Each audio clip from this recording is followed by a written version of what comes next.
तो दोस्तों, मैं शिव कुमार गुरुजी, विकास कोचिंग का डायरेक्टर। मैं केवल इंग्लिश ही सब्जेक्ट पढ़ाता हूं और मैंने अपने कई चैनलों में, कई वीडियो में मैंने आपको टेंस के बारे में पढ़ाया और बताया।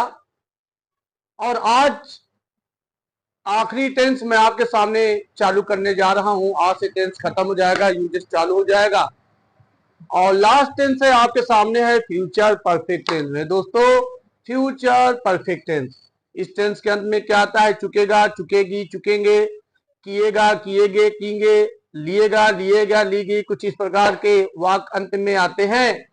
और मेरे दोस्तों, इसमें दो टेंस होता है। जैसे पास्ट परफेक्ट में दो टेंस होते थे, इसी प्रकार फ्यूचर परफेक्ट में भी दो टेंस होता है। पहला टेंस होता है फ्यूचर परफेक्ट और दूसरा होता है प्रेजेंट इंडेफिनिट। उम्मीद है कि सबसे पहले जो मैंने आपको टेंस पढ़ाया था प्रेजेंट इंडेफिनिट, आपको याद होगा। यही प्रेजेंट इंडेफिनिट में टेंस का उपयोग इस टेंस में मैं दोस्तों करूंगा। फ्यूचर परफेक्ट में क्या होता है? इसमें थर्ड पर्सन आई वी के साथ, थर्ड पर्सन आई वी के साथ हम सहायक क्रिया शैल हैव का प्रयोग करते हैं मेरे दोस्तों, शैल हैव। इसके बाद सेकेंड पर्सन या थर्ड पर्सन हो, उसमें हम हेल्पिंग वर्ब विल हैव का प्रयोग करते हैं मेरे दोस्तों और वर्ब की थर्ड फॉर्म लगाते हैं। याद रखिएगा, आई वी के साथ शैल हैव, अतिरिक्त सभी के साथ विल हैव और प्लस वर्ब की थर्ड फॉर्म का प्रयोग करते हैं। अगर नेगेटिव होता है तो विल शैल के बाद नॉट लगा देते हैं। Will not have, shall not have plus verb की थर्ड फॉर्म। याद रखिएगा, will not have plus shall not have के बाद थर्ड फॉर्म लगा देते हैं। और यदि सेंटेंस इंटरोगेटिव है मेरे दोस्तों, विल और शैल को निकाल करके हम सबसे पहले रख देते हैं। अगर इधर आ जाए हम और प्रेजेंट इंडेफिनिट टेंस में, इसमें हम वर्ब की फर्स्ट फॉर्म का प्रयोग करते हैं। आपको तो पहला टेंस आना चाहिए प्रेजेंट इंडेफिनिट टेंस का, फिर भी थोड़ा याददाश्त के लिए मैंने लिख दिया है। यदि सब्जेक्ट सिमिलर होता है तो वर्ब में हम एस लगा देते हैं और प्लूरल में कुछ भी नहीं लगाते। यदि सेंटेंस नेगेटिव होता है तो सिंगुलर सब्जेक्ट साथ सहायक क्रिया डज नॉट का प्रयोग करते हैं, प्लूरल के साथ डू नॉट का प्रयोग करते हैं। लेकिन मेरे दोस्तों, डज नॉट के साथ वर्ब के फर्स्ट फॉर्म में हम एस का प्रयोग नहीं करते हैं। और अगर सेंटेंस इंट्रोगेटिव होता है तो डू डट को निकाल करके पहले रख देते हैं। यहां पर विल और शैल को निकालेंगे, यहां डू डट को निकाल के पहले रख देते हैं और अंत में प्रश्नवाचक का चिन्ह लगा देते हैं। एक छोटा सा सेंटेंस था, मैं खाना खा चुकूंगा, मैं खाना खा चुकूंगा, आई शैल हैव, आई के साथ शैल लगता है, I shall have eaten the food, I shall have eaten the food. और यही है, मैं खाना खाता हूं, आई ईट द फूड। मेरे दोस्तों, अब मैं इस सेंटेंस को फार्मूले के द्वारा बताने जा रहा हूं और उम्मीद है कि आपको जरूर से जरूर सेंटेंस समझ में आ जाएगा।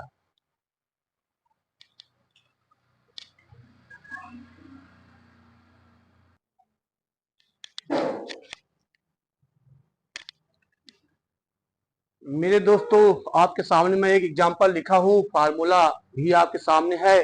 यदि सेंटेंस में पहले या पूर्व शब्द आए, याद रखिएगा, यदि सेंटेंस में पहले या पूर्व शब्द आता है तो हम सबसे पहले फ्यूचर परफेक्ट टेंस को सॉल्व करते हैं।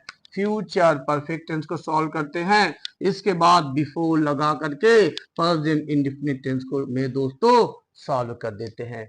फ्यूचर इंडेफिनिट टेंस का फार्मूला क्या है? सब्जेक्ट होता है प्लस हेल्पिंग और विल शैल होगा और हैव लगा के वर्ब की थर्ड फॉर्म होगा। मैंने अभी बताया था कि कब विल लगता है कब शैल लगता है मेरे दोस्तों। विल शैल प्लस हैव लगा के वर्ब की थर्ड फॉर्म लगेगा प्लस ऑब्जेक्ट लगेगा। याद रखिएगा, इसके बाद यहां पे क्या लग जाएगा मेरे दोस्तों? दोनों पहले बिफोर, क्या जोड़ेंगे हम यहाँ पे?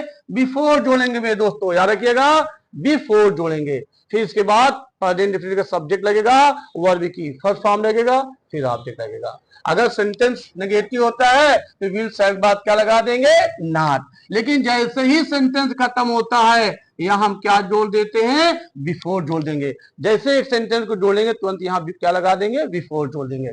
हमने क्या किया? विल शैल के तुरंत बाद ना लगा दिया, अर्थात विल नॉट हैव और शैल नॉट हैव का प्रयोग करते हैं प्लस वर्ब की थर्ड फॉर्म। इंट्रोगेटिव होता है तो विल शैल को मेरे दोस्तों निकाल के सबसे पहले रख देते हैं, फिर सब्जेक्ट हैव जहां वही रहेगा, वर्ब की third form, object before other शब्द और लास्ट में इंट्रोगेटिव का चिन्ह लगा देते हैं। एग्जाम्पल आपके सामने मैं समझाने का प्रयास करता हूं। उम्मीद करता हूं क्या 100% अगर आप देखेंगे समझ में समझने का प्रयास करेंगे, मेरे दोस्तों आपके समझ में जरूर आएगा। माता जी के आने से पहले मैं खाना खा चुकूंगा। अब देखिए पहले क्या होगा, मैं खाना खा चुकूंगा, ये क्या होगा, फ्यूचर परफेक्ट टेंस। और फ्यूचर परफेक्ट टेंस में सहायक क्रिया विल हैव शाइल हैव का प्रयोग करते हैं और वर्ब की थर्ड फॉर्म लगाते हैं। और माता जी के आने से पहले अर्थात माता जी नहीं आई थी, इसको हम प्रेजेंट इंडेफिनिट टेंस में सॉल्व करते हैं और प्रेजेंट इंडेफिनिट टेंस में वर्ब की फर्स्ट फॉर्म लगाते हैं। अगर सब्जेक्ट एक वचन होता है तो वर्ब में ऐसे ये जोड़ देते हैं।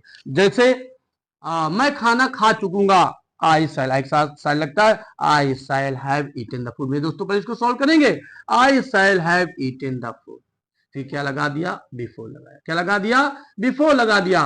फिर माता जी के आने से पहले बिफोर द मदर कम्स, ये देखिए क्योंकि माता जी एक था इसलिए मैंने जो है वर्ब में एसीएस लगा दिया।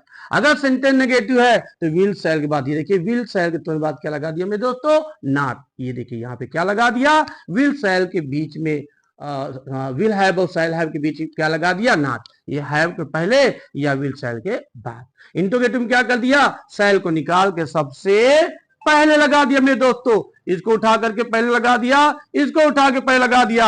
अगर सेकेंड इंटरोगेटिव होता है तो विल और शैल के पहले जो सेंटेंस बीच में आता है इंटरोगेटिव का, उसको उठा के मेरे दोस्तों सबसे पहले लगा देते हैं। उम्मीद है कि आपको मेरा सेंटेंस समझ में आया होगा। मेरे दोस्तों ये तो पहले का एग्जाम्पल है, अभी मैं नेक्स्ट चैनल में आपको बाद या पश्चात वाला भी सेंटेंस समझाऊंगा। उम्मीद है कि आपको समझ में आ जाएगा। यदि मेरे दोस्त आपको मेरा चैनल समझ में आ रहा है तो आप मेरे चैनल को जरूर से जरूर सब्सक्राइब करिएगा। मैं आपका साथी शिव कुमार गुरु जी, विकास कोचिंग का डायरेक्टर। धन्यवाद।